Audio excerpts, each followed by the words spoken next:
Hi, this is Tim of the 1916 Company. Welcome and thanks for logging on. If you love this watch, email us tmosso@the1916company.com for purchase, pricing, and availability questions pertaining to this watch.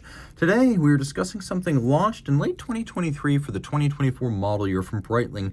This is the Avenger Automatic 42. This is a salt of the earth core Breitling model. It's a diver, it's a chronometer. It features all of the Georges Kern era upgrades and refinements, and it is probably more compact than you would imagine if your last reference to Breitling came sometime during the Schneider era. So, in steel, 42 millimeters in diameter. Where it really surprises is 12.3 millimeters thick. It's broad at 51.2 millimeters lug-to-lug. If we measure the end length of the bracelet side to side, the total lateral distance is 52.1 millimeters, and it's got nice broad and modern 22 millimeter spacing between the lugs.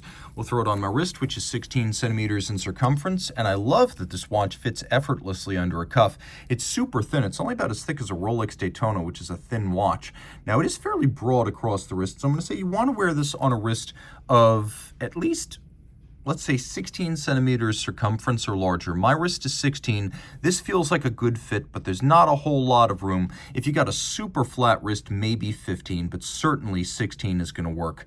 This watch is broad, elegant, graceful, and could very well be your only watch. There's no reason you couldn't wear this with formal attire. It's certainly flat enough to fit under a sleeve, despite being a pretty committed sports watch.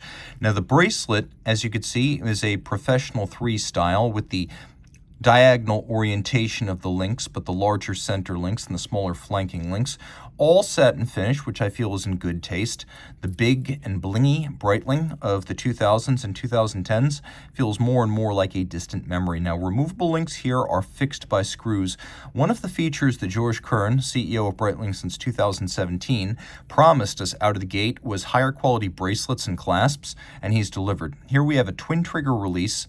We have a clasp that is of thick gauge steel with a folding element of thick gauge steel, and then inside, instead of a stamped clasp with drilled holes in the flank for a strap tool, we have a broad range of incremental adjustable steps that are activated by pressing down a trigger. So very similar to Rolex's Glide Lock in that regard. It's great for sizing if you just want to take it in or take it out a little bit, but it's also great if you want to use the full extension when wearing a dive suit of some kind. If you want to wear it over the dive suit, you've got that flexibility to do so.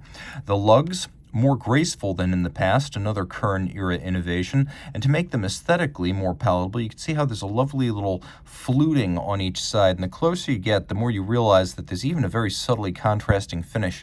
Satin brushed on the top, satin brushed on the side, and then the fluting appears to have a media blast that continues onto the hoods of the pointed crown guards. Really nice right there. A double row knurling on the crown with a Breitling B, both satin and polish on that element. We also have both satin and polish on the bezel. The bezel, unidirectional winding, a dive bezel, with a deeply pleasing, precise, and sharp 120 click action. Line it up with the mid hand. It has a very large bezel index, and if you've got an impromptu 0 to 60 minute timer, I always like to say I prefer dive bezel over a chronograph. Easier to read. You rarely time anything over an hour on a chrono anyway, and you don't have the downstream maintenance costs of a chronograph. Other features, Breitling still uses the more expensive but now traditional captive bezel system. So these little screws actually hold the bezel to the case. It can't be snapped off like a Tag, Rolex, or Omega bezel. This is a robust way to build a bezel, and I'm glad to see we still find this in Breitling products that are accessibly priced. We have the rider tabs, a feature that debuted on the Chronomat in 1983, making it easier to grip this bezel with wet, sweaty, or gloved hands. We'll do a loom shot real quick. You can see no shortage, and all 3 hands loomed, so you can easily see whether your dive watch is running in the dark. Green dial. If you look really close, you can see it's matte finished. It has raised indices, half frosted hands down their center for better contrast. It is a chronometer. And I appreciate that Breitling didn't try to print too much on the dial. Now we have hacking seconds and a quick set date. Flip it all around. You can see this watch is 300 meters water resistant. A COSC certified Swiss chronometer adjusted in 5 positions using a chronometer grade ETA 28242, automatic winding, bidirectional, 4 hertz beat rate, 25 joules, and a 38-hour power reserve. You've got, again, the hacking, the set to a reference time, and the quick set date to make quick adjustments. If you love this watch, reach out to Team Mosso at the 1916company.com for purchase and pricing details.